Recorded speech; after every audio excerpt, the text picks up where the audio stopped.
ചേച്ചിമാരും ചേട്ടന്മാരും എല്ലാവരും ഉഷാറല്ലേ? ഒന്നും കേട്ടല്ല. ഉഷാറല്ലേ? എന്നാ ഉറക്കെ പറഞ്ഞ ഉഷാറല്ലേ? ഇവിടെ ചേച്ചിമാരാണോ ചേട്ടന്മാരാണോ കൂടുതൽ ഉഷാറിൽ പറഞ്ഞു നോക്കിയാലോ?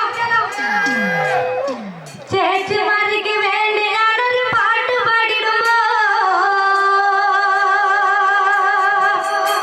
അത് കേട്ട് നിൽക്കുന്ന ചേട്ടന്മാരൊന്ന് കൈയടിക്കൂലേ? കൈയടി പോരാലോ. ചേട്ടന്മാർക്ക് വേണ്ടി ഞാനൊരു പാട്ട് പാടിടുമ്പോ അത് കേട്ട്